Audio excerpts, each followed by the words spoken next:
വിഴിഞ്ഞം തുറമുഖ പദ്ധതി മറയാക്കി 300 കോടിയുടെ തട്ടിപ്പ് നടത്തിയ പ്രതി സൽമാൻ അൽ ഫാരിസ് സിനിമാ താരങ്ങളെയും ചതിക്കുഴിയിൽ വീഴ്ത്താൻ നോക്കി.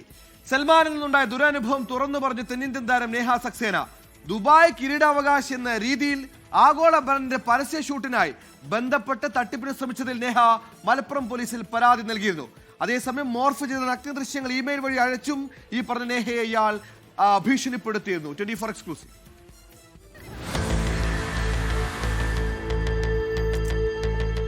വിഴിഞ്ഞം തുറമുഖ പദ്ധതിയുടെ മറവിൽ 300 കോടി തട്ടിയെടുക്കാൻ വ്യാജരേഖയുണ്ടാക്കിയ കേസിലാണ് മലപ്പുറം സ്വദേശിയായ സൽമാനുൽ ഫാരിസ് അറസ്റ്റിലായത്. സൽമാനുൽ ഫാരിസ് മുൻപും സിനിമാ താരങ്ങൾ ഉൾപ്പെടെ വലയിലാക്കാൻ ശ്രമിച്ചുവെന്ന് ഞെട്ടിക്കുന്ന വെളിപ്പെടുത്തലാണ് തെന്നിന്ത്യൻ താരം നേഹ സക്സേന നടത്തിയത്. 2016 കേരളത്തിൽ നടന്ന ഒരു പരസ്യചിത്ര ഷൂട്ടിൽ സൽമാന്റെ മകൾ അഭിനയിക്കാനെത്തിയപ്പോഴാണ് ആദ്യമായി നേഹയെ സൽമാൻ കാണുന്നത്. Prince Riyan Salman bin Saeed al Maktoum എന്ന വ്യാജ ഇൻസ്റ്റഗ്രാം അക്കൗണ്ടിൽ നിന്നും മെസ്സേജ് അയച്ചു. ആഗോള ബ്രാൻഡിന്റെ പരസ്യത്തിൽ അംബാസിഡർ ആകണമെന്നാവശ്യപ്പെട്ടായിരുന്നു മെസ്സേജ്. പിന്നാലെ 4 ദിവസത്തിന് ശേഷം സൽമാനുൽ ഫാരിസ് എന്നയാൾ ബോസിന് വേണ്ടിയെന്ന് പറഞ്ഞ് ബന്ധപ്പെട്ടു. രണ്ടും ഒരാളാണെന്നും തട്ടിപ്പാണെന്നും മനസ്സിലാക്കിയതോടെ മലപ്പുറം പോലീസിൽ ഓൺലൈനായി പരാതി നൽകി. Hi ma'am, you are my boss friend. എന്റെ ബോസിന്റെ പേരാണ് പ്രിൻസ് റിയാൻ.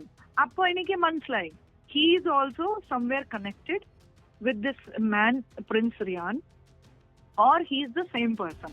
നിരവധി പെൺകുട്ടികളെ സൽമാൻ ട്രാപ്പിലാക്കി പണം തട്ടിയിട്ടുണ്ട്. ഒരു ഗുജറാത്തി പെൺകുട്ടിയെയും ഇതേ രീതിയിൽ സൽമാൻ കബളിപ്പിച്ചു. മുഹമ്മദ് ബിൻ അലി എന്ന ഖത്തർ സ്വദേശിയുടെ ചിത്രങ്ങൾ ഉപയോഗിച്ചായിരുന്നു ഇയാളുടെ തട്ടിപ്പ്. മുഹമ്മദ് ബിൻ അലിയെ കണ്ടെത്തി ഇക്കാര്യം അറിയിച്ചിരുന്നതായും നേഹ സക്സേന പറയുന്നു. ഇക്കാര്യങ്ങൾക്ക് പിന്നാലെ ഇമെയിൽ വഴി തന്റെയും മാതാവിന്റെയും മോർഫ് ചെയ്ത നഗ്ന ദൃശ്യങ്ങൾ അയച്ച് ഭീഷണിപ്പെടുത്തുന്നതായും Neha Saxena. Same to same emails I am getting. If you do not cooperate with us, we will rape you, we will kidnap you, we will give you to a terrorist camp, we will kill your mother, and we will destroy your career.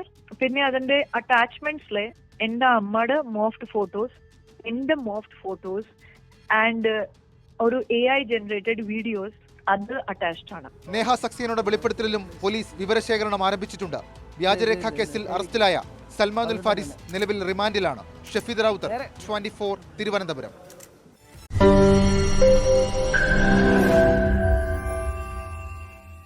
ലോകത്തെവിടെയായാലും ഏത് സമയത്തും 24 വാർത്തകളും augmented reality പാക്കേജുകളും എക്സ്പ്ലെയിനറുകളും വിശദമായി കാണാൻ ഞങ്ങളുടെ YouTube channel നിങ്ങൾക്ക് subscribe ചെയ്യാം.